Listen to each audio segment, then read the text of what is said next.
Procédure de dédouanement, Gassinet et les banques, main dans la main.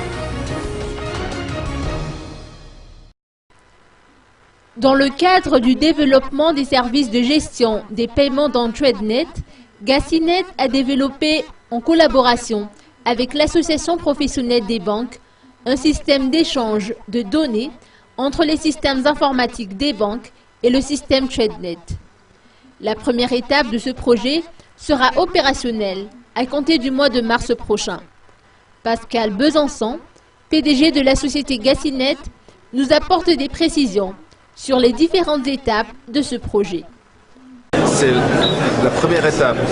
Ce qui était présenté aujourd'hui, qui sera mis en place le 4 mars, c'est l'émission de l'ordre de virement automatique dans le système de TradeNet et l'utilisation de cette information au niveau de la banque. La deuxième étape, c'est d'interconnecter les systèmes informatiques, le serveur de chacune des banques avec le TradeNet, de manière à ce qu'ils échangent des données. Et le fait qu'ils échangent des données, il n'y aura plus besoin de saisir les informations.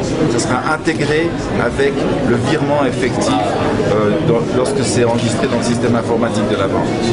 Et la troisième étape, on parle un petit peu d'avenir là, ça sera la centralisation de paiement. D'avoir également, par le biais de ce système simplifié, d'autres paiements qui pourront s'intégrer et de manière à ce que l'importateur n'ait plus à faire plusieurs paiements mais puisse faire un seul ordre de virement. Voilà, c'est de la simplification, de la dématérialisation et de la connectivité.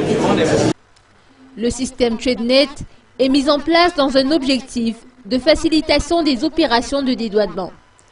Il consiste à mettre en œuvre une plateforme informatique et à y interconnecter tous les acteurs impliqués dans les opérations de dédouanement, permettant ainsi d'accélérer la procédure, de réduire les délais et les coûts et d'évoluer vers la dématérialisation.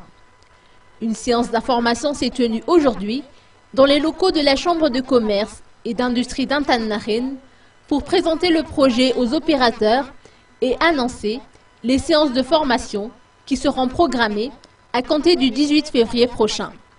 Ce projet d'interfaçage fait par ailleurs partie d'un projet plus vaste qui tend à terme vers la centralisation des paiements liés au dédouanement.